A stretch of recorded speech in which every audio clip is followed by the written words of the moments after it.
주제 성경 말씀은 창세기 12장 2절로 3절 말씀입니다. 제가 봉독회에 올릴 때 다 함께 같이 읽어주셨으면 좋겠습니다. 내가 너로 큰 민족을 이루고 내게 복을 주어 내 이름을 창대케 하리니 너는 복의 근원이 될지라. 너를 축복하는 자에게는 내가 복을 내리고 너를 저주하는 자에게는 내가 저주하리니 땅의 모든 족속이 너로 인하여 복을 얻을 것이니라 하신지라. 아멘. 네, 반갑습니다. 저는 소개해 주신 것처럼 한충성 선교사고요. 제가 파키스탄에서 한 8년 정도 사역을 했습니다. 그래서 지금은 타지키스탄을 들어가려고 하는데 이제 계속 비자가 안 나와서 거의 한 1년 정도 한국에서 계속 대기하고 있는 이런 상황이고요. 빨리 비자가 나와서 들어갈 수 있도록 기도해 주시면 감사하겠습니다. 오늘 주제가 이제 사실 제가 선교사니까 선교에 대한 얘기를 좀 나누고 싶은데요.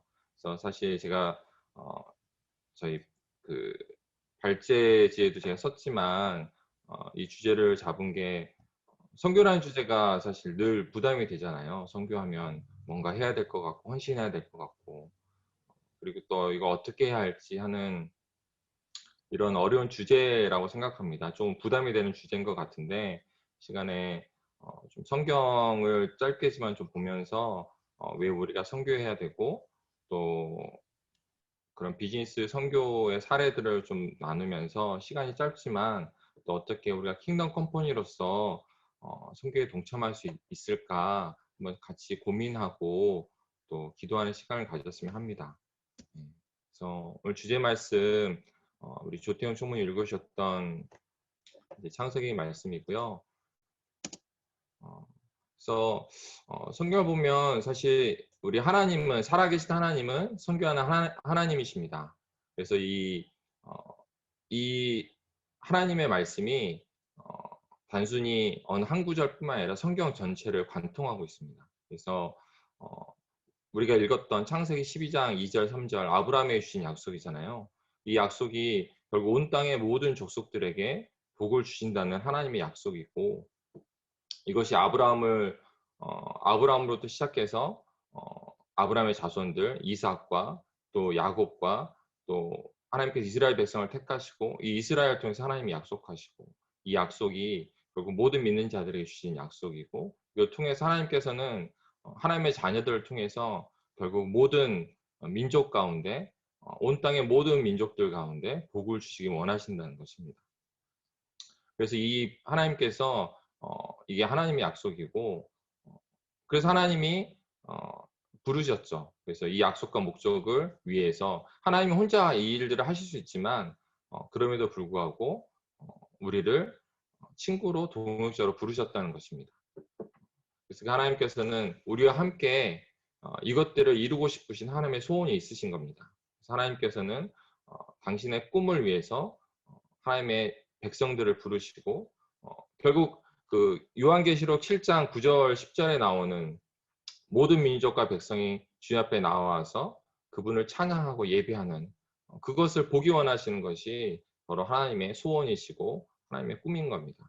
그래서 이것을 정말 우리를 사랑하시고 또 온 민족과 열방을 사랑하신 이 하나님의 마음을 안다면 결국 우리가 헌신하고 반응할 수밖에 없는 것입니다. 이것을 하나님께서 우리가 이것을 억지로 의무로 하는 것을 원하지 않으시고 정말 하나님의 사랑하는 자녀들이 하나님을 사랑해서 그것을 기쁨으로 함께 하나님의 일에 동역하기를 원하시는 것입니다.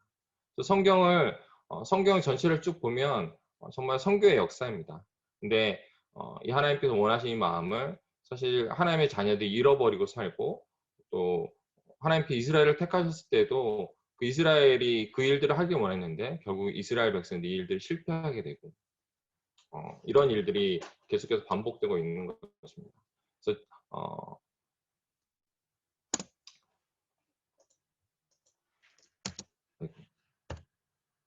저희가 잘 아는 이 대위임령이라고 하는 마태복음 28장 18절에서 20절 말씀 제가 읽겠습니다. 하늘과 땅의 모든 것을 내게 주셨으니 그러므로 너희는 가서 모든 족속으로 제자를 삼아 아버지와 아들과 성령의 이름으로 세례를 주고 내가 너에게 분부한 모든 것을 가르쳐 지키게 하라. 볼지어다 내가 세상 끝날까지 너희와 항상 함께 있으리라 하시니라. 예수님께서 승천하시기 전에 주신 마지막 명령이잖아요. 제자들에게 위임하신 예수님의 명령인데, 그래서 이것을 모든 제자들에게 주셨습니다. 그래서 교회 공동체에 주셔서 이것들을 함께 완수하라고 말씀하시고 있습니다. 그래서 네 가지 동사가 나오는데, 가서 제자를 삼아 세례를 주고 가르쳐 지키게 하라. 그래서 이 일들을 우리 모든 제자들이 함께 이 일들을 완성해 나가기를 원하시는 것입니다. 이제 선교를 얘기하다 보면 이런 질문들이 있습니다. 아니, 국내에도 우리 주변에도 아직도 복음을 들어야 될 사람이 너무나 많은데 굳이 그 멀리까지 비용을 써서 위험을 무릅쓰고 나가야 됩니까? 이런 질문들이 있습니다. 네. 근데 우리가 나가지 않으면, 누군가에게 전하지 않으면 들을 수 없는 사람들이 너무나 많은 거죠. 전 세계에 보면 약 한 17,000개의 민족이 있는데, 그중에 아직도 7,000개 민족이 복음을 한 번도 들어보지 못하는 민족들인 거예요. 사실 우리는 복음에 대해 너무 많이 노출돼 있잖아요. 우리나라만 해도 이제 사람들이 너무 들어서 이제 지겹다고 할 정도로 사실 끊임없이 복음에 노출되고 복음과 노출될 수 있는 환경들이 있는데, 이 7,000개 민족들, 예수님께서 모든 민족에 너희는 가서 모든 민족을, 모든 족속을 제자로 삼으라고 말씀하셨잖아요. 근데 아직도 약 41%예요. 인구상으로도 전 세계 인구의 41%, 32억 명입니다. 숫자가. 아직까지 민족들에게는 복음이 언리치드라고 적혀 있는데 한 번도 전해지지 않은 거예요. 이들은 복음을 들을 수 있는 기회가 없습니다. 태어나서 죽을 때까지 한 번도 복음을 들어보지 못하고 살아가다가 그냥 이렇게 죽는 거예요. 어둠으로. 그래서 이런 민족들이 너무나 많고 이런 사람들이 너무나 많습니다. 이들이 그래도 적어도 한 번은 복음을 들어봐야 되지 않겠습니까? 이들에게 복음을 전할 자들이 필요한 거예요. 근데 이들을 위해서 사역하는 사람들은 너무나 적고, 사실 선교사의 97%인가가 사실은 이미 복음이 90% 이상이 이미 복음이 전해진 지역, 이미 복음이 전해진 사람들 대상으로 사역하고 있습니다. 이 미전도 종족 안에서 사역하는 선교사들이 사실 10%가 되지 않습니다. 그래서 무슬림이 약 한 4,000개 민족 중에서 7,000개 중에서 약 한 4,000개가 무슬림이고, 그 다음에 이제 토착 종교, 그 다음이 힌두교, 불교 이 순으로 이제 복음이 전해지지 않은 민족들이 많이 있는 거죠. 그래서 이들에게 정말 복음이 들을 기회가 필요하고요. 이 모든 민족들에게 마태복음 24장 14절 말씀에 나온 것처럼 모든 민족에게 천국 복음이 전해지기, 모든 민족에게 복음이 전해지면 그제야 끝이 온다고 말씀하고 있는데, 예수님이 사실 오시기 위해서도 모든 민족 가운데 복음이 전해져야 되는 겁니다. 그러면 비즈니스 선교에 대해서 왜 비즈니스 선교를 해야 하나, 이제 혹시 뱀이라는 단어를 들어보신 분들도 있으실 거고 또 처음 듣는 분도 계실 텐데, 이제 비즈니스 에즈 미션에서 비즈니스로 선교하는 겁니다. 그래서 왜 그러면 비즈니스 선교가 필요한가 하면, 이제 켄 엘드레드라는 분이 이제 비즈니스 미션에서 이런 10가지 내용을 얘기했는데, 비즈니스 선교가 필요한 이유가 전적인 자립형 선교의 모델이고, 또 이 비즈니스 선교는 어디서나 필요한 전문 기술과 자본을 제공할 수 있습니다. 그리고 또 일자리를 창출하게 되고, 사실 선교지가 가보면 일자리가 너무 없습니다. 그래서 놀고 있는 사람이 너무나 많고요. 그래서 정말 그곳에 필요합니다. 결국 이 일들을 통해서 지역 경제를 일으키고 그 나라를 축복하게 되고요. 복음의 문을 닫은 나라들을 여는 열쇠가 됩니다. 이게 굉장히 큰 역할을 합니다. 사실 지금 점점 선교지 문들이 많이 닫히고 있고, 저희도 참 지금 선교지 들어가기 위해서 1년을 기다리는 상황인데 쉽지가 않습니다. 그래서 특히나 NGO 비자 같은 경우는 이제 거의 많이 제한이 되고, 예전에 NGO나 이런 선교사 비자로 많이 사용을 했었는데 이런 것들이 거의 점점 줄어들고 있어요. 그래서 학생 아니면 비즈니스밖에, 어떤 지역은 비즈니스 아니면 아예 갈 수 없는 지역들도 있고, 그래서 그곳을 갈 수 있는 길이 바로 비즈니스고요. 또 비즈니스를 통해서 결국 복음을 말로 드러내고 행동으로 드러내게 됩니다. 그리고 이 비즈니스 선교를 함으로써 현지 교회가 또 자립할 수 있게 하는 그런 역할이 되고요. 또 전통의 선교에 유익한 동역자가 될 수 있고 또 비즈니스 선교를 함으로써 교회에 잠재되어 있는 고급 인력과 자원들을 동원할 수 있게 되는 겁니다. 성경 속에서 보면 사도 바울이나 브리스길라와 아굴라 같은 경우가 대표적인 비즈니스 선교 사례입니다. 그래서 사도 바울이 텐트 메이킹을 했잖아요. 텐트를 만들면서 데살로니가 2장 9절에 보면 데살로니 지역의 누구에게도 누를 끼치지 않기 위해서 밤낮을 일하면서 복음을 전파했다고 나와 있습니다. 그래서 초대교회 성도들에게 또 사도 바울은 본을 보여주기 위해서 너희가 거저 받았으니 거저 주어라라고 얘기하면서 본을 보여주고, 그렇지만 사도 바울은 전적으로 비즈니스 선교를 한 것이 아니라 이런 필요에 따라서 어떤 지역에서는 후원으로 사역했고 굉장히 많은 또 어떤 지역에 어떤 곳에 가서는 이렇게 텐트 메이킹을 하면서 사역을 했고요. 그렇지만 브루스길라와 아굴라 같은 경우는 이들은 전적으로 사실 비즈니스를 하던 사람들이었습니다. 그래서 사도 바울을 만나서 또 함께 동역하게 되면서 사역과 비즈니스를 함께 전념하고, 또 이들은 다른 제자들을 가르칠 만큼 또 말씀에도 능통했고, 그래서 이들의 집이 점점 사역자와 성도를 섬기는 그런 장소가 되면서 정말 이들이 비즈니스를 통해서 함께 일하는 기독교인 직원들과 자신의 물질적인 필요를 채울 만큼 비즈니스도 훌륭하게 잘 하였습니다. 이들에게는 또 복음을 위해서 기꺼이 고난을 받을 그런 각오도 되어 있는 훌륭한 사역자이자 또 비즈니스맨이라고 생각합니다. 그리고 역사적으로 보면 이 모라비안 공동체가 있습니다. 그래서 이들이 1724년부터 24시 기도를 시작했는데 이 공동체가 독일에서 진젠도르프 백작과 함께 독일에 정착하면서 그곳에서 기도와 선교에 대한 선교의 열정을 가지고 이렇게 시작했습니다. 그래서 100년 동안 24시 기도가 지속이 되었습니다. 100년 이상이. 두 명이 짝을 이뤄서 쉬지 않고 이 기도가 끊어지지 않도록 24시 기도를 계속해서 이어간 겁니다. 그래서 결국 200년 동안에 이 모라비안 공동체를 통해서 모든 대륙에 선교사가 파송되고, 결국 이 200년 동안에 약 3,000명 이상의 엄청난 숫자를 보냈습니다. 그리고 이 200년의 시간이 지나면서 결국 개신교의 선교가 이제 본격적으로 시작이 되는 그런 계기가 됐고요. 약 60명당 1명의 선교사를 파송했습니다. 그리고 이들은 모두 다 자비라는 선교사로 갔습니다. 그래서 농업 기술이나 어떤 기능, 신발 만드는 거, 옷 만드는 거, 여러 가지 자신들의 기술을 가지고 또 상인 이런 직업을 가지고 사역을 했습니다.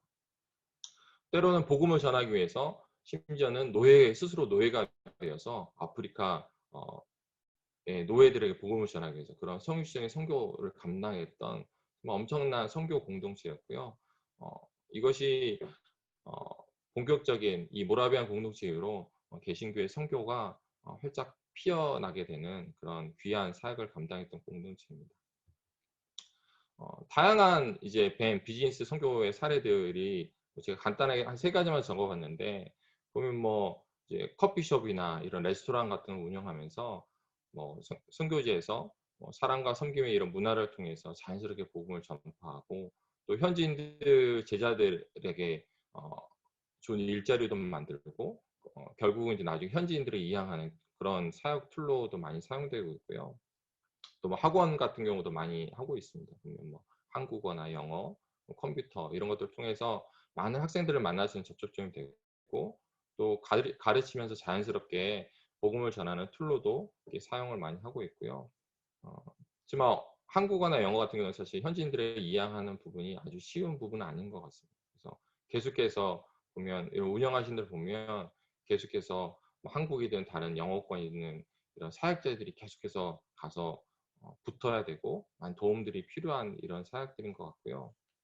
또 많이 하고 있는 것 중에 하나 이제 퀼트라고 해서 이렇게 손으로 만드는 이런 것들. 특별히 이제 보면 저희 파키스탄에서도 저희 다른 도시에 있던 팀들이 이 사역을 했었는데, 여성들에게 이제 일자리를 창출하게 되죠. 여성들이 일하는 게 쉽지 않은데 그 일자리를 만들어주면서 또 자연스럽게 퀼트하면서 복음을 나눌 수 있는 그런 계기가 됩니다. 그리고 근데 어려운 점은 팔로인 거죠. 이렇게 제품이 만들어지는데 사이트를 만들어진 이후에 이 팔로워 문제가 좀 어려움들이 있는 것 같습니다. 그 외에도 사실 많은 분들이 이런 비즈니스 미션을 하고 계시는데 어, 제가 뭐 다 적지는 못했지만 다양한 방법들로 진행이 되고 있는데 사실 비즈니스 선교가 쉬운 영역이 아닙니다. 영성과 또 직업적인 그런 비즈니스적인 탁월한 능력도 있어야 되고 두 가지가 조화를 이루어야 하는 게 참으로 어려운 영역이라고 생각이 됩니다. 그래서 저도 파키스탄에서 이제 비즈니스 사역을 조금은 했었는데 처음 3, 4년은 그냥 비자하고 정말 신분확보 수단을만 사용을 했습니다. 그래서 제가 거기다가 이제 배터리하고 제대로 잠시 선교사님, 네. 잠시 하우링이 계속 나는데요. 모니터를 좀 듣고 계신가요? 저는 아니요. 저 하나밖에 안 틀었는데. 혹시 네, 누구 대표님 지금 거 음소거를 해주세요. 네. 음소거부터 하시죠. 예, 진행하시죠. 예. 네. 최윤 대표님이 음소거 했습니다. 예. 네. 그래서 이제 그렇게 했지만 사실 이때는 그냥 신분 유지 정도 수준으로만 하면서 점점 시간이 지나면서 한계에 부딪혔고 결국 제가 나중에 이제 학생으로 전환하고 이제 안신년이 들어와서 안신년 이후에 이제 무역회사를 만들고 이제 그때 아이템을 어, 우리 손문승 전 회장님께서 용접용 장갑을 주셨어요. 그래서 이 아이템을 가지고 파키스탄에서 이제 파키스탄이 이제 소 가죽이 나고 또 인건비가 싸고 그래서 충분히 승산이 있다라는 생각이 들어서 이제 이 아이템을 가지고 또 마침 정말 이 아이템이 좋아서 이걸로 비즈니스 하겠다는 한 청년도 이제 같이 붙어서 본격적으로 시작을 이제 막 해서 회사를 만들고 이걸로 이제 비자 받고 막 이런 상황에서 이제 현지에서 어려움이 생기면서 비자발적으로 철수하게 됐었는데 이렇게 저도 나름 이제 좀 하려고 많이 노력을 했습니다. 네. 뭐 제대로 해보지는 못했고요. 네. 그래서 이제 앞으로도 타직계 선교지에 들어가서도 이제 언어 시간을 지나서 이제 저도 뭔가 좀 하려고 계속 고민을 하고 있는 상황이고요. 그래서 그렇다면 우리가 이제 어떻게 이 하나님의 선교에 동참할 수 있을까? 사실 이제 우리가 가장 쉽고 잘 할 수 있는 방법이 기도와 또 재정 후원이잖아요. 많은 분들이 이 영역을 하고 계실 거라고 생각합니다. 그래서 정말 기도가 많이 필요합니다. 우리 선교사들이 혼자 힘을 할 수 없고요. 정말 기도해 주셔야 되고 기도로 영적인 돌파가 일어나고 어둠이 깨트려져야 되는 그런 것들이 필요하고요. 또 필요한 재정이나 물질도 있습니다, 분명히.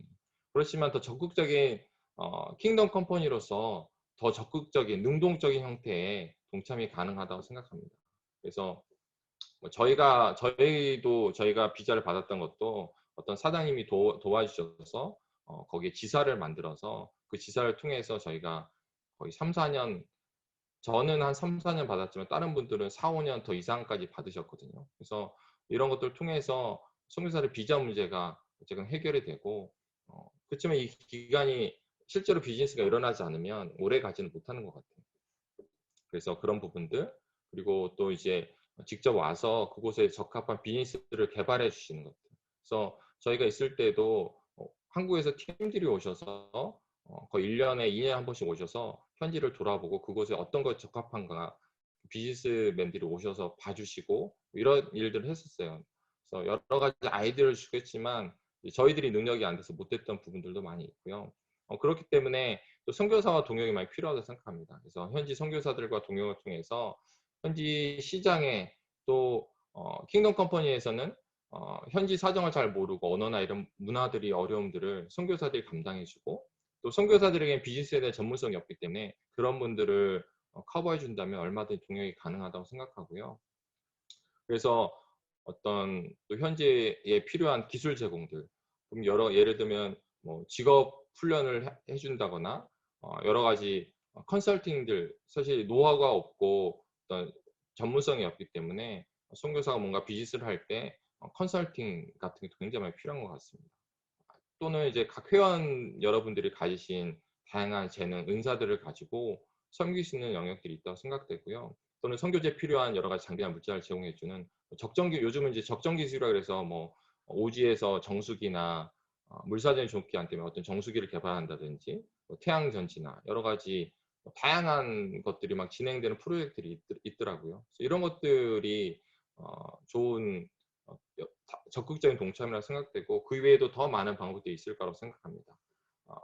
근데 가장 필요한 거는 사람입니다. 와주셔서 잠깐이라도 사실은 1주, 2주라도 와주셔서